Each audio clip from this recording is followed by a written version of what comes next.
Gold में अगर आपको इन्वेस्ट करना है तो कैसे करना चाहिए? Gold ETF, physical gold, digital gold, gold mutual fund या फिर एसजीबी यानी सोवरिन गोल्ड बॉन्ड। ये भी कोई सवाल हुआ?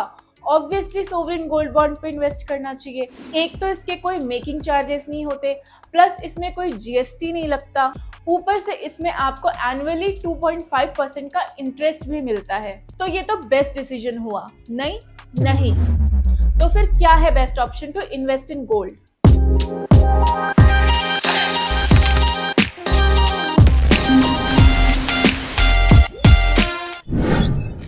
सो welcome back to my channel, जहां आज मैं आपको बताऊंगी गोल्ड में इन्वेस्ट करने के क्या क्या तरीके हैं और कौन सा बेस्ट ऑप्शन है गोल्ड में इन्वेस्ट करने का।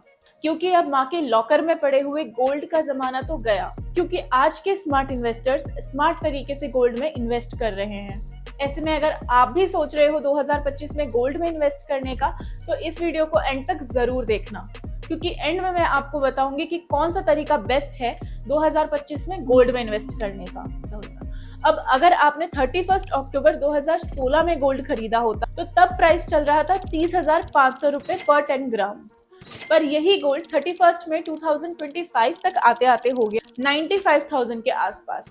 यानी पिछले 9 सालों में गोल्ड ने लगभग 13% का कंपाउंड इंटरेस्ट दिया है और पिछले एक ही साल ने गोल्ड में लगभग 36% का रिटर्न दिया है। इन सब के चलते गोल्ड महंगा तो बहुत हो गया है, लेकिन इन्वेस्टमेंट एक अच्छा ऑप्शन है इसके लिए। गोल्ड बाय करने के मेजरली दो पर्सपेक्टिव होते हैं। पहला होता है डाइवर्सिफिकेशन और दूसरा होता है इन्फ्लेशन हेज, यानी कि ये माना जाता है कि गोल्ड एक बहुत ही अच्छा डाइवर्सिफिकेशन टूल है। दूसरा, ये आपको इन्फ्लेशन का हेज भी देता है, यानी जैसे जैसे महंगाई बढ़ती है वैसे वैसे गोल्ड भी अपना दाम बढ़ाता है। अब गोल्ड ना ही एक सिक्योर फंड की तरह काम करता है, मैं जब भी इन्वेस्ट करती हूँ तो गोल्ड को एक रेस्पेक्टेबल प्लेस तो जरूर दे देती हूँ, क्योंकि भले ही अगर मार्केट में गोल्ड एक ऐसा एसेट है जो पूरे पोर्टफोलियो को रिस्क में जाने से बचा सकता है। तो आइए जानते हैं हमारे पास क्या क्या ऑप्शन है गोल्ड में इन्वेस्ट करने के। तरीके जानने से पहले चैनल को सब्सक्राइब और बेल बटन को भी हिट कर दो, ताकि ऐसी वीडियो आपसे मिस ना हो। तो सबसे पहला और सबसे पुराना तरीका है फिजिकल गोल्ड, यानी कि ज्वेलरी, कॉइन्स, बार्स, जिसे आप फील कर सकते हो, टच कर सकते हो। लेकिन इसमें दिक्कत क्या है?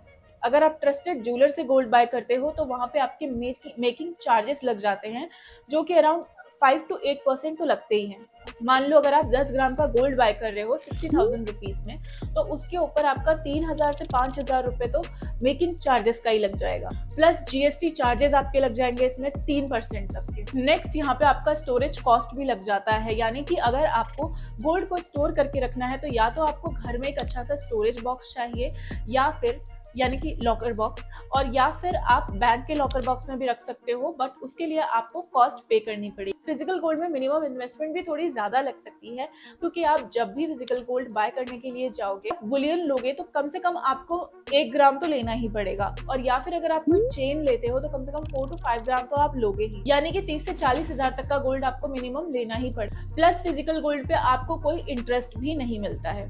और फिजिकल गोल्ड में अगर आप टैक्स्ड होते हैं, तो अगर आपने 2 साल से ज्यादा होल्ड किया है तो आपको LTCG यानी कि लॉन्ग टर्म कैपिटल गेन के हिसाब से 12.5% का टैक्स देना पड़ता है। और इन सब के बाद अगर आप फिजिकल गोल्ड बेचने जाते हो तो उसकी एक्चुअल वैल्यू आपको मिलेगी या नहीं मिलेगी, उसका भी कोई पक्का नहीं है। तो ये था फिजिकल गोल्ड। अब आते हैं गोल्ड ETF पे, यानी कि एक्सचेंज ट्रेडेड फंड, और ये आजकल बहुत ज्यादा पॉपुलर तरीका हो गया है गोल्ड में इन्वेस्ट करने का।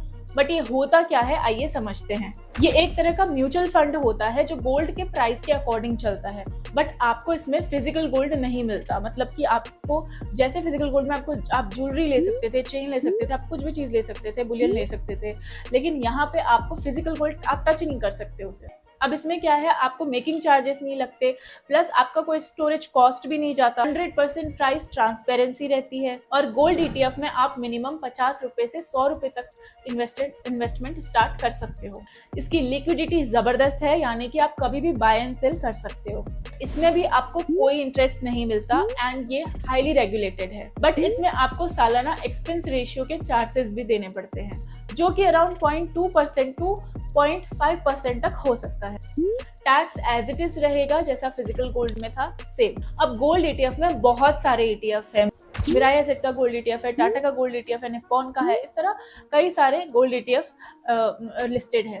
तो आप इनमें से कोई भी एक अपने लिए चूज कर सकते हो फॉर इन्वेस्टमेंट। आप इसे स्टॉक मार्केट के थ्रू बाय एंड सेल कर सकते हो किसी भी एप्लीकेशन, किसी भी ब्रोकर एप्लीकेशन से, like Zerodha, grow, Upstox etcetera. ये तो था गोल्ड ETF। अब थर्ड नंबर पे बात करते हैं गोल्ड म्यूचुअल फंड के बारे में। ये क्या होता है? बेसिकली गोल्ड ETFs का बास्केट होता है, यानी कि गोल्ड म्यूचुअल फंड बहुत सारे गोल्ड ETF बाय करता है। अब ये उन लोगों के लिए बेस्ट ऑप्शन है जो डायरेक्ट स्टॉक मार्केट में कंफर्टेबल फील नहीं करते। इसमें आप मिनिमम 100 रुपीज से SIP स्टार्ट कर सकते हो और गोल्ड म्यूचुअल फंड प्रोफेशनल्स के थ्रू ही मैनेज किया जाता है। इसमें जो short term capital gain tax है वो बल्कि 1 साल नहीं 2 साल का है।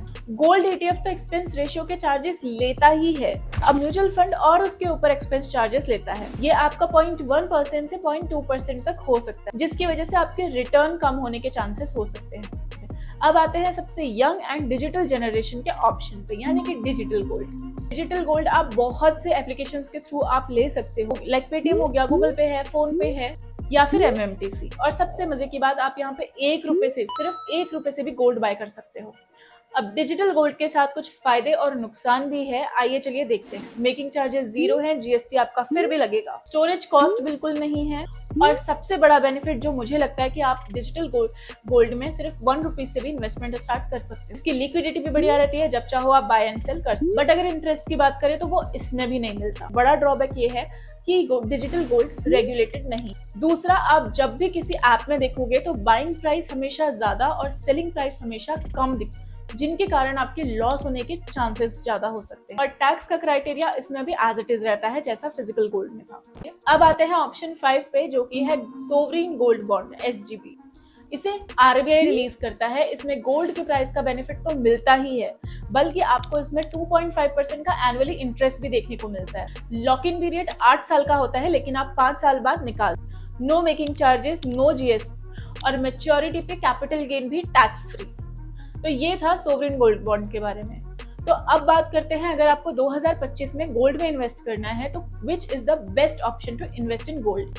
देखो, अगर आपको शॉर्ट टर्म के लिए चाहिए तो ETF या फिर म्यूचुअल फंड में इन्वेस्ट करना बेटर रहेगा, और अगर आपको लॉन्ग टर्म प्लस इंटरेस्ट चाहिए तो सोवरिन गोल्ड बॉन्ड तो है, एंड शादी के लिए फिजिकल गोल्ड ही चलेगा। अब आप किस तरीके से गोल्ड में इन्वेस्ट करना पसंद करते हो मुझे कमेंट में जरूर बताओ, और अगर ये वीडियो जरा सी भी हेल्पफुल लगी हो तो अभी सब्सक्राइब करो, लाइक करो और अपने दोस्तों के साथ शेयर करो। मिलते हैं नेक्स्ट वीडियो में, तब तक के लिए टेक केयर, बाय बाय।